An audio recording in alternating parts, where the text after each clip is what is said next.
போர் வீரன் சமரன் சீரீஸை கேட்க விரும்பும் அனைவரும் சேனலை சப்ஸ்கிரைப் செய்யவும்.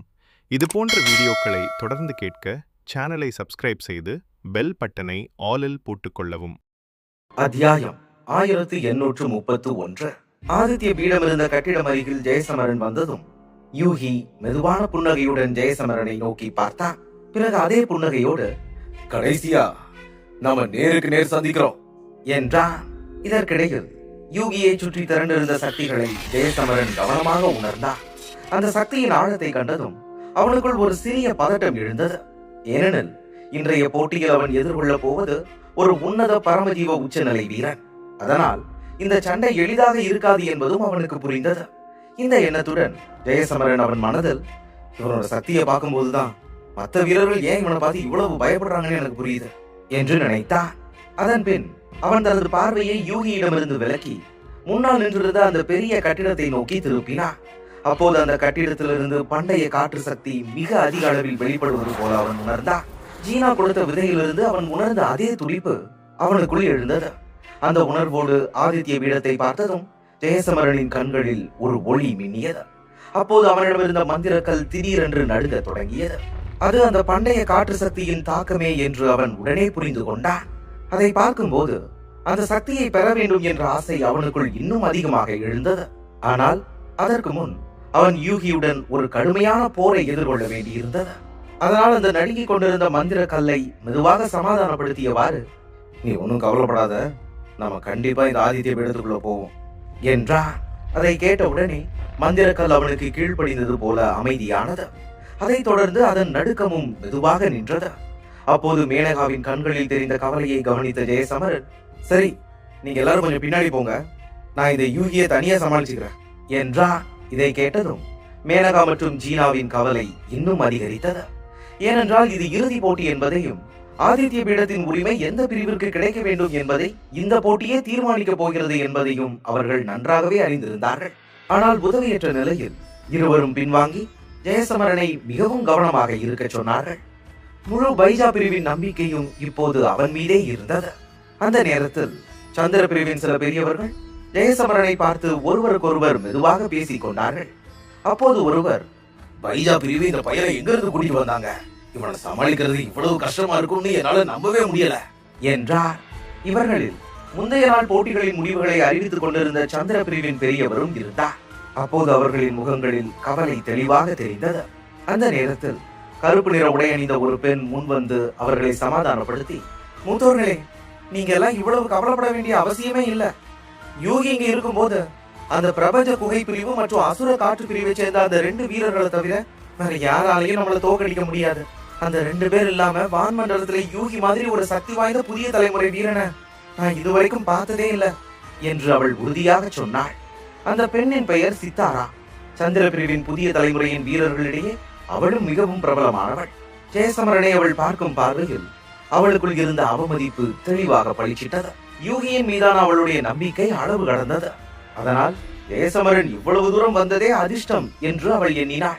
ஆனால் இன்றைய போட்டியில் அவன் வெல்ல மாட்டான் என்பதில் அவளுக்கு எந்த ஒரு சந்தேகமும் இல்லை. இதற்கிடையில் அவளுடைய வார்த்தைகளை கேட்ட சந்திர பிரிவின் மூத்தவரான யாதவன் முகத்தில் லேசான கவலையுடன், சித்தாரா, நீ ஒன்னும் பண்ணாதுன்னு நினைக்கிற தூசி உன்னோட கண்ணுல பட்டா உன்னோட நிலைமை எவ்வளவு மோசமாகுங்கிறத மறந்துடாத. அதனால இந்த மாதிரி ஆணவமா பேசுறத கொஞ்சம் கட்டுப்படுத்திக்கோ. ஏன்னா கண்ணுக்கு தெரியாத ரொம்ப ரொம்ப ஆபத்தான பல வீரர்கள் இந்த உலகத்துல இருக்காங்கன்னு புரிஞ்சுக்கோ. இத நீ இப்ப உணரலன்னா பின்னாடி நீதான் ரொம்ப வருத்தப்படுவ என்றார். இதை கேட்டதும் சித்தாராவின் முகத்தில் சிறிது அதிருப்தி தோன்றியது. ஆனால் அவள் பெரியவர்களிடம் மேற்கொண்டு எதுவும் பேசவில்லை. அவள் முகத்தில் இன்னும் ஆணவம் மாறாமல் இருப்பதை கண்ட மூத்த யாதவன் பெருமூச்சு விட்டு, சந்திர பிரிவோட புதிய தலைமுறை ரொம்ப பெரிய ஆணவத்துல ஆடுறாங்க. அந்த ஆணவம் எவ்வளவு மோசமானதுன்னு அவங்களுக்கு எல்லாம் எப்போ புரியும்னு எனக்கே தெரியல என்றார். மறுபுறம் ஜெயசமரனின் பார்வை கருப்பு உடை அணிந்திருந்த யூகி மீது நிலைத்திருந்தது. அதே நேரத்தில் யூகியும் ஜெயசமரனை கவனமாக பார்த்து கொண்டிருந்தான். அப்போது அவனது முகத்தில் ஆணவமும் மகிழ்ச்சியும் ஒன்றாக பிரதிபலித்தன. அந்த உணர்ச்சியின் உந்துதலால் அவன் தன் இடத்திலிருந்து மெதுவாக எழுந்து ஒரு அடி முன்னோக்கி வைத்து தன் உடலிலிருந்து மகத்தான சக்திகளை வெளிப்படுத்த தொடங்கினான். பிறகு கடுமையான முகபாவத்துடன் ஜெயசமரனை பார்த்து, கடைசியா ஒரு திறமையான போர் வீரனை நான் எதிர்கொள்ள போறேன். அப்புறம் ஒரு விஷயத்தை மட்டும் ஞாபகம் வச்சுக்கோ, நான் இருக்கிற வரைக்கும் உன்னால அந்த ஆதித்ய பீடத்துக்குள்ள நுழையவே முடியாது என்றான்.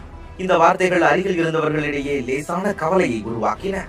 ஆனால் ஜெயசமரன் முகத்தில் ஒரு சிறிய புன்னகையுடன் தனது முஷ்டியை உறுதியாக பிடித்துக் கொண்டு, நீ இருக்கிற வரைக்கும் என்னால உள்ள போக முடியாதுன்னா உன்னை வீழ்த்திட்டு நான் உள்ள போவேன் என்று அமைதியாக பதிலளித்தான். அவன் இதை சொன்ன உடனே அவன் உடலிலிருந்து பச்சை நிற ஒளி மெதுவாக வெளிப்பட தொடங்கியது. பிறகு ஒரு அடி முன்னோக்கி வைத்து எந்த தயக்கமும் இல்லாமல் அவன் தனது சக்தியை முழுமையாக வெளிப்படுத்தினான். இதை பார்த்த யூகி சிரித்துக் கொண்டே, நீ என்ன வீழ்த்தி உள்ள போக போறியா? இந்த யூகி அதிகம் யோசிக்காதவன், ரொம்ப ஆணவம் நிறைஞ்சவன் மக்கள் எல்லாரும் சொல்வாங்க. ஆனா இன்னைக்கு உன்னை பார்க்கும்போது என்னை விடவும் அதிக ஆணவம் கொண்ட ஒருத்தரை நான் பார்த்த மாதிரி இருக்குது என்றான். அதை தொடர்ந்து யூகி தனது கைகளை முன்னோக்கி நீட்டினான். அந்த காட்சி ஜெயசமரனை சற்றே ஆச்சரியப்படுத்தியது.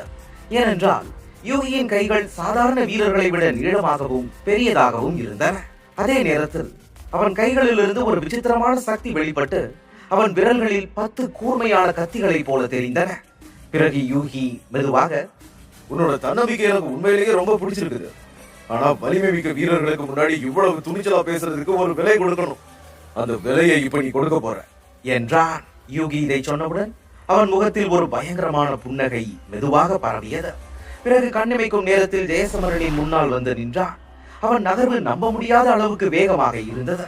அதை கண்ட ஜெயசமரன் கூட ஒரு நொடி திகைத்து போனான். அப்போது யூகி தனது உள் சக்தியை பயன்படுத்தி தன்னை நோக்கி நெருங்குவதை மட்டுமே அவனால் உணர முடிந்தது. உடனே அவன் ஒரு பக்கமாக சாய்ந்தான். அதனால் ஒரு பெரிய ஆபத்திலிருந்து அவன் தப்பித்தான். அந்த நேரத்தில் யூகியின் தாக்குதல் ஜெயசமரன் என்றிருந்த இடத்தில் வலுவாக பதிந்தது. ஆனால் அது முற்றிலும் தவறிவிட்டது. ஆனாலும் யூகி போரில் அனுபவம் மிக்கவன். அதனால் ஜெயசமரன் தப்பித்ததை உணர்ந்தவுடன் அவன் உடனே திரும்பி மீண்டும் தாக்கினான். இந்த முறை அவர்களுக்கு இடையிலான தூரம் மிகவும் குறைவு.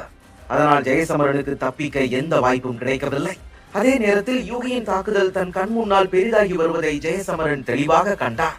அந்த தாக்குதல் அவன் கழுத்தை துளைக்க போகும் சமயத்தில் ஜெயசமரன் உடனடியாக தனது பச்சை நிற ஒளியை இன்னும் தீவிரப்படுத்தினான். அந்த ஒளியின் பலத்தால் அவனது கழுத்து இரும்பை விட வலிமையானதாக மாறியது. பிறகு யூகியின் விரல்கள் அவன் கழுத்தில் மோதியவுடன் இரும்பை தாக்கியது போன்ற சத்தம் கேட்டது. அதே நேரத்தில் ஜெயசமரனின் அந்த தற்காப்பை கண்ட யூகி லேசான புன்னகையுடன், உன்னோட முயற்சி ரொம்ப சுவாரஸ்யமா இருக்குது. ஆனா என்னோட கத்தி மாதிரி இருக்கிற விரல்கள் இருந்து தப்பிக்கிறது அவ்வளவு எளிதில்ல தம்பி என்றான். பிறகு அடுத்த நொடியில் யூகியின் 2 விரல்கள் கருப்பு நிறத்தில் ஒளிரத் தொடங்கின. அந்த காட்சியே ஜெயசமரனின் முகத்தில் லேசான கவலையை உருவாக்கியது. அதனால் அவன் உடனே பின்வாங்கினான். ஆனால் அந்த 2 கருப்பு ஒளிர்ந்த விரல்களும் அவனது இரும்பு போன்ற கழுத்தில் கூட ஒரு சிறிய கீறலை ஏற்படுத்த முடிந்தது. அந்த கீறல் பெரிதாக இல்லை. ஆனாலும் ஜெயசமரன் அந்த நேரத்தில் பின்வாங்காமல் இருந்திருந்தால் கடுமையாக காயமடைந்திருப்பான். அந்த சிறிய கீறலிலிருந்து மெதுவாக ரத்தம் வழிய தொடங்கி அவன் ஆடைகளில் சிவப்பு நிற புள்ளிகள் தோன்றின. இவை அனைத்தும் கன நேரத்தில் நடந்ததால் முழுமையாக யாராலும் எதையும் புரிந்து கொள்ள முடியவில்லை. ஆனால் இப்போது இருவரும் சிறிது தூரத்தில் நின்றதால் ஜெயசமரன் காயமடைந்திருப்பது அனைவருக்கும் தெரிந்தது. நேற்று 3 வீரர்களின் சக்தி வாய்ந்த தாக்குதல்களில் இருந்து கூட காயமில்லாமல் தப்பித்த ஜெயசமரன் இன்று ஒரே ஒரு அடியில் காயமடைந்ததை பார்த்த மக்கள் தங்களுக்குள் பேசிக்கொள்ள தொடங்கி, யூகி மாதிரி ஒரு திறமையான போர் வீரனை நாங்க இதுவரைக்கும் பார்த்ததே இல்ல. ஒரே ஒரு தாக்குதலையே சமரனை காயப்படுத்திட்டான். இதை வச்சு பார்க்கும்போது இந்த பையன் சமரன் ரொம்ப பெரிய சிக்கல்ல இருக்கிற மாதிரி தெரியுது என்றார்கள். இந்த நேரத்தில் பைஜா பிரிவை சேர்ந்தவர்கள் ஒரு இடத்தில் அமர்ந்திருந்தார்கள். அவர்கள் ஜெயசமரன் காயமடைந்ததை கண்டதும் மேனகா, குணா மற்றும் மற்றவர்களின் முகங்களில் நிறம் மங்கியது.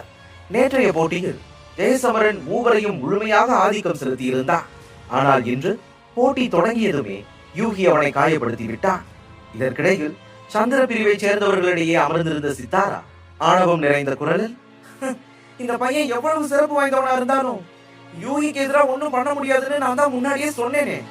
அப்ப என்ன நீங்க யாரும் நம்பல, இப்ப நீங்களே உங்க கண்ணால பாத்துக்கோங்க என்றாள். அதை கேட்ட அவள் அருகில் அமர்ந்திருந்த மூத்த யாதவன் அவளை கண்டித்து, இதுல இவ்வளவு சந்தோஷப்பட என்ன இருக்குது? அந்த பையன் சமரன் நம்ம யூகியோட அவ்வளவு ஆபத்தான தாக்குதலை தவிர்த்ததையும் அவனோட உடம்பு எவ்வளவு வலிமையா இருக்குதுன்னு நீ பார்க்கவே இல்லையா? யூகியோட அந்த ஆபத்தான தாக்குதல் இருந்து கூட அவனுக்கு ஒரு சின்ன கீறல் மட்டும்தான் ஏற்பட்டிருக்குது. உண்மையை சொன்னா அவனோட தாக்குதல் ஆரம்ப கால பரமஜீவ நிலை வீரனோட உடம்ப கூட 2ஆ கிழிச்சிரும். ஆனா சமரன் அதுல இருந்து தப்பிச்சிருக்கான் என்றார். இதை கேட்டபோது யாதவனைப் போலவே மற்ற பெரியவர்களின் முகங்களிலும் ஒரு மெலிதான கவலை தெரிந்தது. ஏனெனில் யூகிக்கு எண்ணற்ற புதையல்கள் கிடைத்திருப்பதையும் அதனால் தான் அவன் இந்த சக்தியின் உச்சத்தை அடைந்திருப்பதையும் அவர்கள் அறிந்திருந்தார்கள். ஆனாலும் அவனுக்கு முன் நின்ற ஜெயசமரன் அவனை சவால் செய்ய முடிந்தது என்பதே அவர்களுக்கு ஆச்சரியமாக இருந்தது.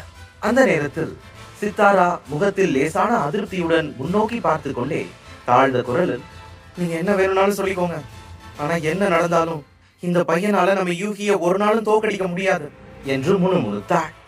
இதற்கிடையில் யூகி ஜெயசமரனின் உடலை கவனித்தபடியே முகத்தில் ஒரு புன்னகையுடன், இதெல்லாம் ஒத்துக்கிற, உன்னோட உடம்பு உண்மையிலேயே ரொம்ப வலிமையானதுதான் என்றான். ஆனால் ஜெயசமரனின் முகத்தில் இருந்த கவலை தெளிவாக தெரிந்தது. அவன் அப்போது மெதுவாக தனது கழுத்தில் ஏற்பட்ட கீறலில் இருந்து வழிந்த ரத்தத்தை துடைத்தான். அதன் பிறகு முகத்தில் ஒரு புன்னகையுடன் யூகியை நேராக பார்த்தான்.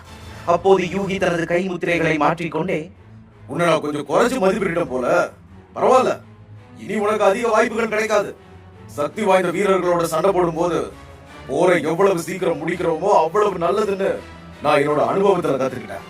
அதனால பரகாய உடல் நுட்பம் என்று கத்தினான். அவன் அந்த வார்த்தைகளை சொன்ன உடனே அவனது உடலில் இருந்து கருப்பு நிற ஒளி வெளிப்பட தொடங்கி அது வேகமாக பெரிதாகியது. பிறகு சில நொடிகளில் அந்த கருப்பு ஒளி ஒரு பெரும் ஆயுதமாக மாறியது. அப்போது அதன் மேல் சில விசித்திரமான குறியீடுகள் தென்பட்டன. அதை உற்று பார்க்கும் போது ஒரு மங்கலான உடல் அந்த ஆயுதத்தை தாங்கியபடி நிற்பது தெரிந்தது.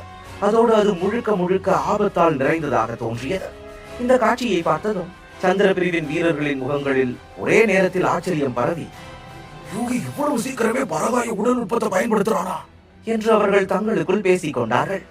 ஏனெனில் அந்த தாக்குதல் எவ்வளவு கொடியது என்பதை அவர்கள் அனைவரும் நன்றாகவே அறிந்திருந்தார்கள். யூகியை இவ்வளவு விரைவில் அந்த நுட்பத்தை பயன்படுத்த வைப்பது ஜெயசமரனை சமாளிப்பது எளிதல்ல என்பதையே காட்டியது. பிறகு அந்த மங்கலான உடல் முழுமையாக தயாரானவுடன் யூகி இரக்கமற்ற கண்களுடன் ஜெயசமரனை பார்த்து, இப்படி உன்னோட ரொம்ப சக்தி வாய்ந்த நுட்பத்தை பயன்படுத்தியே ஆகணும். அப்படி பண்ண நீ கொஞ்சம் தாமதிச்சாலும் நீ உயிரோட இருக்க வாய்ப்பே இல்லை என்றான். அந்த ஆபத்தான தாக்குதலை பார்த்தவுடன் ஜெயசமரன் தன் கை முஷ்டிகளை இறுக்கமாக பிடித்தான். அப்போது அவன் முகத்தில் லேசான பதட்டம் தோன்றியது. பிறகு அடுத்த நொடியில் அவன் தனது உடலில் இருந்து ஒரு பிரகாசமான பெரிய பச்சை ஒளியை வெளிப்படுத்தி, பரகாய உடல் நுட்பமா? அப்படின்னா என் உடம்பை வலுப்படுத்துற நுட்பத்தை பயன்படுத்துறதை தவிர எனக்கு வேற வழி இல்லை. ஆனா நீ ஒன்றும் கவலைப்படாத, என்னோட ரொம்ப சக்தி வாய்ந்த தாக்குதலை நான் பயன்படுத்த இன்னும் கொஞ்சம் நேரம் ஆகும் என்றான். பிறகு அவன் தன் கை முத்திரைகளை மாற்றி சத்தமாக, பண்டைய பச்சை நாகத்தின் கவசம் என்று கத்தினான். அவன் இதை சொன்ன உடனே அவன் உடலில் இருந்து வெளிப்பட்ட பச்சை ஒளி உடனே ஒரு மிகப்பெரிய உறுதியான கவசமாக மாறியது. அந்த கவசத்திலிருந்து பண்டை நாகத்தின் கர்ஜனை போல ஒரு பயங்கரமான சத்தம் அந்த மலை உச்சி முழுவதும் எதிரொலித்தது.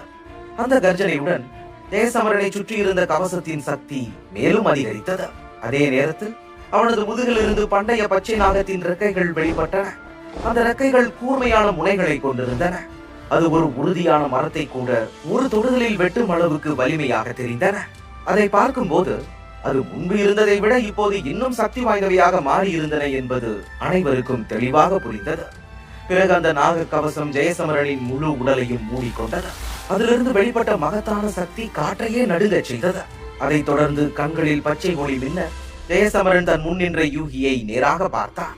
அந்த காட்சியை பார்த்த யூகி லேசான ஆச்சரியத்துடன், உன்னோட உடம்ப வலுப்படுத்துற இந்த நுட்பம் உண்மையிலேயே ரொம்ப அருமையா இருக்குது. ஆனா இந்த கவசம் என்னோட தாக்குதலை எவ்வளவு நேரம் தாங்கும்னு இப்போ நான் பார்க்க போறேன் என்றான். அத்தியாயம் 1832. ஜெயசமரனின் கண்களில் பச்சை ஒளி மிளிர யூகி மின்னல் வேகத்தில் தன்னை நெருங்கி வருவதை அவன் தெளிவாக கண்டான். அடுத்த கணமே ஜெயசமரனும் முன்னோக்கி நகர்ந்து ஒரே நொடியில் யூகியின் முன்னால் வந்து சேர்ந்தான். அங்கே வந்த உடனே அவன் தன் முஷ்டியை இறுக்கி யூகி மீது ஒரு சக்தி வாய்ந்த குத்தை விட்டான்.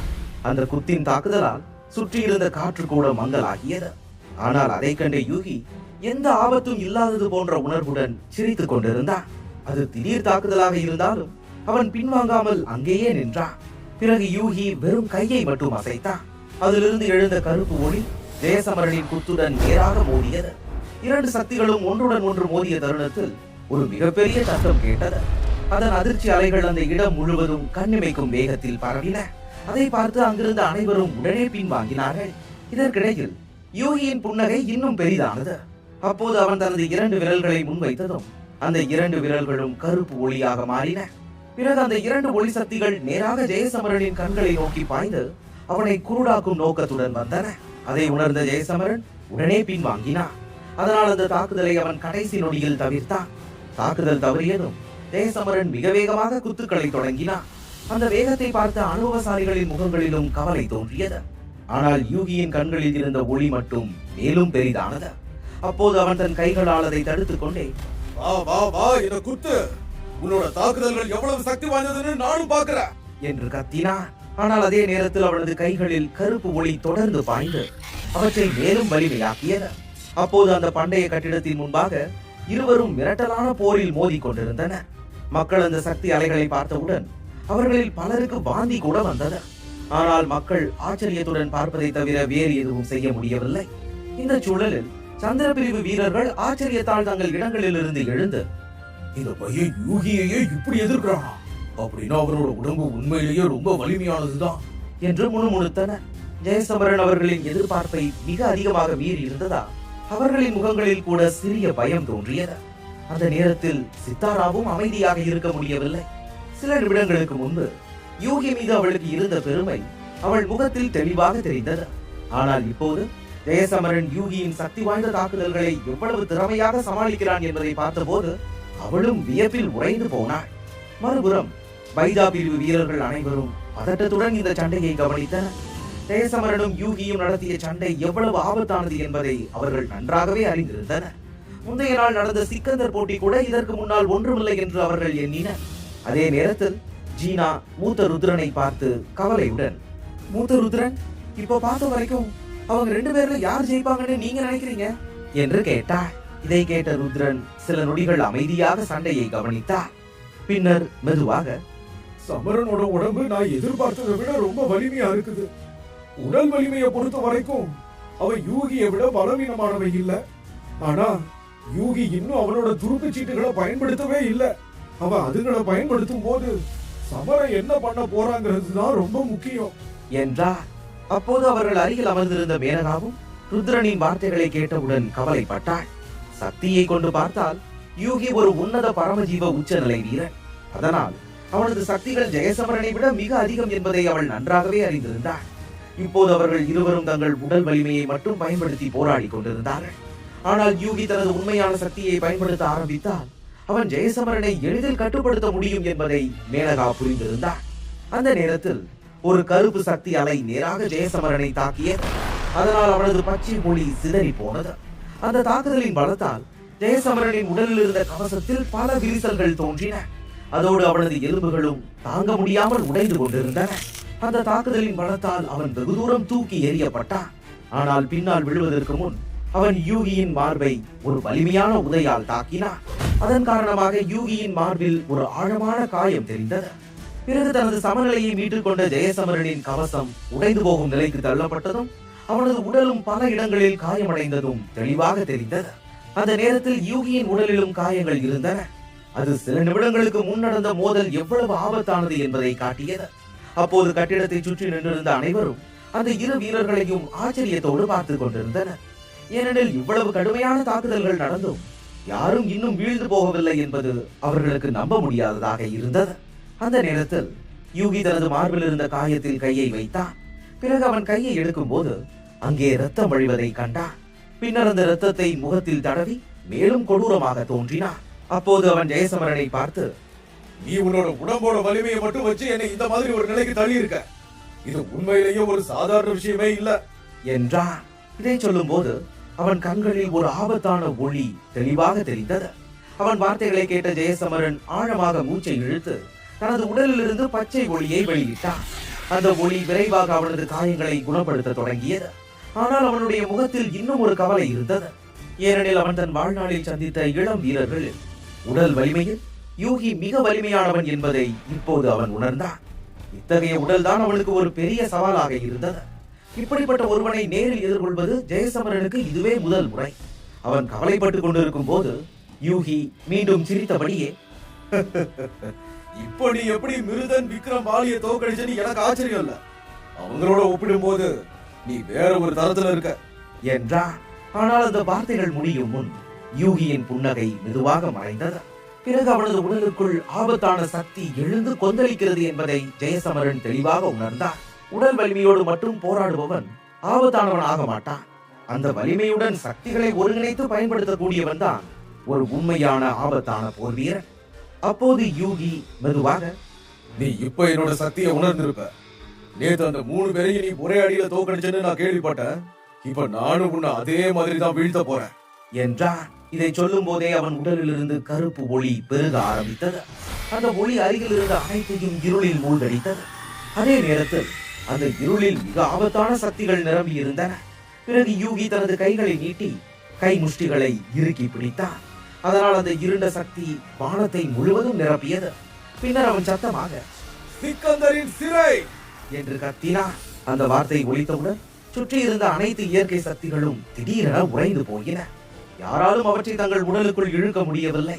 கருப்பு ஒளியின் நடுவில் நின்ற யூகி ஜெயசமரனை பார்த்து சிரித்துக் கொண்டே, சமரா, இதுதான் என்னோட கடைசி துருப்பு சீட்டு.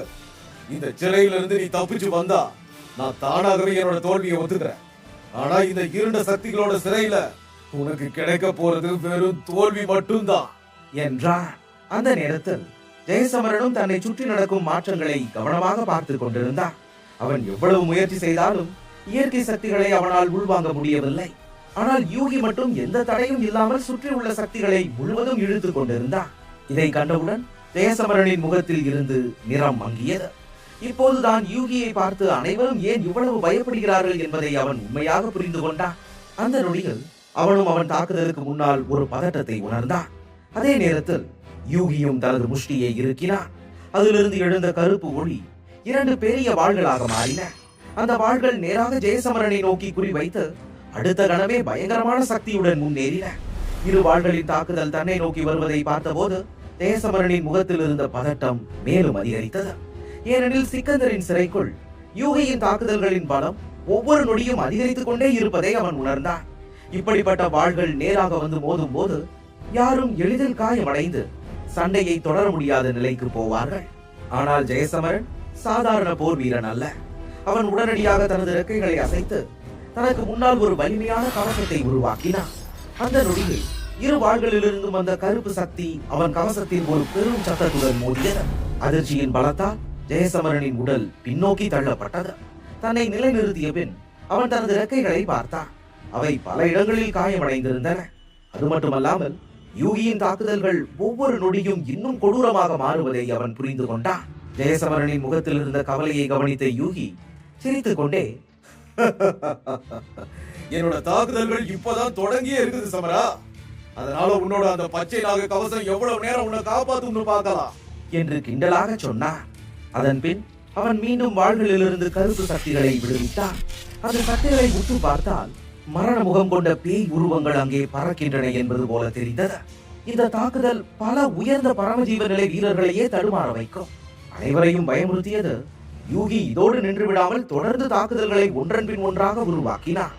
அந்த இருளின் சக்திகள் அனைத்தும் ஜெயசமரனை நோக்கி பாய்ந்தன. அதை பார்த்த ஜெயசமரன் உடனே தனது கைகளை அசைத்து ஒரு சிவப்பு ஒளியை வெளியிட்டான். அந்த ஒளி பெரிய சிவப்பு கவச வடிவமாக மாறி அவன் முன்னால் வந்து கொண்டிருந்த அனைத்து தாக்குதல்களையும் தடுத்தது. அதனால் எழுந்த தீப்பொறிகள் அனைத்து திசைகளிலும் சிதறின. ஆனால் ஒவ்வொரு மோதலிலும் அந்த சுடர் கலசத்தின் ஒளி பலவீனமடைந்து கொண்டே இருந்தது. இருந்தாலும் அது எப்படியோ யூகியின் தாக்குதல்களை முழுமையாக தாங்கிக் கொண்டது. ஆனால் ஜெயசமரனின் கவலை இன்னும் நீங்கவில்லை.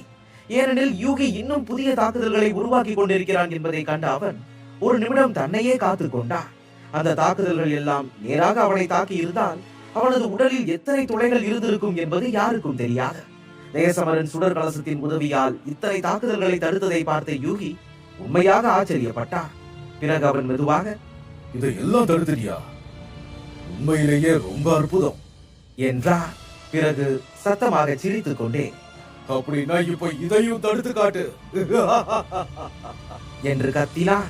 இதை சொன்ன பிறகு யூகி தனது கைகளின் முத்திரையை மாற்றினான்.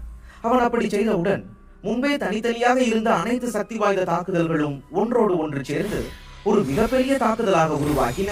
யூகியின் பேய் போன்ற சிரிப்புக்கு நடுவில் அந்த பெரிய தாக்குதல் ஜெயசமரனை நோக்கி முன்னேற தயாராக இருந்தது. இந்த தாக்குதல் பல பெரிய நுட்பங்களின் கலவையால் உருவானதால் அதன் சக்தி உண்மையிலேயே பயங்கரமானதாக இருந்தது. அந்த நேரத்தில் ஜெயசமரனின் முகத்தில் ஒரு சிறிய பதட்டத்தை கவனித்த யூகி மெதுவாக புன்னகைத்து கையை மெதுவாக அசைத்தான். உடனே அவன் உருவாக்கிய தாக்குதல் வானை கிழித்து பாயும் புயல் போல முன்னேறியது. அதிலிருந்து எழுந்த பண்டைய சத்தத்திற்கு சுற்றியிருந்த பரிமாணம் கூட சிதறத் தொடங்கியது. அந்த பயங்கர தாக்குதலை பார்த்தவுடன் ஜெயசமரனின் நெற்றியில் ஒரு விசித்திரமான வலியை உணர்ந்தான். பிறகு அவன் உடனே பச்சை ஒளியால் ஆன ஒரு அலையை தனது உடலை சுற்றி உருவாக்கினான். அப்போது அவன் தனது முழு நாகசக்தியையும் பயன்படுத்தி கொண்டிருந்தாலும் அந்த தாக்குதலிலிருந்து எளிதாக தப்ப முடியாது என்பதை அவன் நன்றாகவே அறிந்திருந்தான். அதே நேரத்தில் தொலைவில் இருந்து ஜெயசமரனை நோக்கி பாயும் தனது தாக்குதலை கண்ட யூகி வெற்றியின் பெருமிதத்துடன் இதோட இந்த விளையாட்டு முடிஞ்சது சமரா என்றார். அடுத்த கணம் அந்த மிகப்பெரிய தாக்குதல் ஜெயசமரனின் பச்சை ஒளி அலையை மோதி அதை கிழித்து அவன் உள்ளே இருந்த இடத்திற்கே புகுந்தது. உடனே ஒரு பயங்கர வெடிப்பு சத்தம் எழுந்தது. அதனால் அருகில் இருந்த நிலம் முழுவதும் விரிசல் அடைந்தது. இந்த காட்சியை பார்த்த சந்திரபிரிவின் யாதவன் பெருமூச்சுடன் இந்த போட்டி இதோட முடிஞ்சு போச்சு என்றார். ஜெயசமரன் எவ்வளவு வலிமையான உடல் கொண்டவனாக இருந்தாலும் இந்த தாக்குதல் அவனை கடுமையாக காயப்படுத்தும் அல்லது இன்னும் மோசமாகவே நடக்கலாம் என்று அவர் மனதில் எண்ணினார். யாதவனின் வார்த்தைகளை கேட்ட சித்தாரா நிம்மதி பெருமூச்சு விட்டாள். ஆனால் அவள் முகத்தில் முன்பிருந்த பெருமை இப்போது குறைந்து காணப்பட்டது. ஏனெனில் யூகியை சிக்கந்தரின் சிறை தாக்குதல் போன்ற நுட்பத்தை பயன்படுத்த வைக்கும் அளவுக்கு இந்த தலைமுறையில் மிகச் சில போர் வீரர்களுக்கே முடியும் என்று அவளுக்கு தெரியும். அதுவே ஜெயசமரன் எவ்வளவு விசேஷமானவன் என்பதை காட்டியது. அதே நேரத்தில் பைஜா பிரிவின் மூத்த ருத்ரனின் முகம் சுருங்கி இந்த பையன் உண்மையிலேயே தோத்துட்டானா என்று கேட்டார். அதை கேட்டு அவர் அருகில் நின்ற மேனகா தனது கை முஷ்டிகளை இருக்க பிசைந்து சண்டையின் முடிவுக்காக காத்துக் கொண்டிருந்தாள். ஜீனாவின் மனமும் அதே போல கனத்திருந்தது. பிறகு அவள் மெதுவாக யூகியை ஜெயிக்க முடியாது, உண்மையாவே இந்த போர் இங்கேயே முடிஞ்சிருச்சு போல என்றாள். இதற்கிடையில் சிதறடிக்கப்பட்ட பூமியை பார்த்த யூகி முகத்தில் வெற்றி புன்னகையுடன் தலையை அசைத்தார். எல்லாம் முடிந்துவிட்டது என்ற முழு நம்பிக்கையுடன் அவன் திரும்பி செல்ல தொடங்கினான். ஆனால் அப்போது திடீரென தலையில் ஒரு காலடி சத்தம் எதிரொலித்தது. அந்த சத்தம் நேராக யூகியின் தாக்குதல் விழுந்த இடத்திலிருந்து வந்தது. அந்த ஓசையை கேட்டவுடனே யூகி உறைந்து போய் மெதுவாக திரும்பி பார்த்தான். அங்கே புகை மற்றும் தூசியை தள்ளி ஒரு மெல்லிய இளைஞன் மெதுவாக வெளியே நடந்து வந்தான். அப்போது அவன் முழுக்க ரத்தத்தில் மூழ்கி இருந்தான். ஆனால் முகத்தில் இன்னும் ஒரு சிறிய புன்னகை இருந்தது. அப்போது அவன் நெற்றியில் பிரகாசித்திருந்த அந்த விசித்திர குறியீடு சுற்றி இருந்த 2 ஆற்றலை கூட பின்வாங்க செய்தது. பிறகு ஜெயசமரன் ஒரு தாழ்ந்த அமைதியான குரலில், இந்த விளையாட்டு இன்னும் முடியல யூகி, நாம இப்பதான் சண்டையே தொடங்குறோம் என்றான். அந்த கணத்தில் ஜெயசமரனின் பின்னால் ஒரு வெடிப்பு ஏற்பட்டு சுற்றி இருந்த இருண்ட சக்தியை சிதறடித்தது. இந்த காட்சியை கண்டு அனைவரும் வாய்ப்பிழந்து நின்றனர். ஏனெனில் அத்தகைய கொடிய தாக்குதலிலிருந்து ஜெயசமரன் தப்பித்து இவ்வளவு அமைதியாக நிற்பான் என்று யாரும் யோசித்து கூட பார்க்கவில்லை. ஒருவேளை அவன் சொன்னது போல சண்டை உண்மையிலேயே இப்போதுதான் தொடங்குகிறதா? இது போன்ற வீடியோக்களை தொடர்ந்து கேட்க சேனலை சப்ஸ்கிரைப் செய்யவும். Next episode coming soon. Wait for all.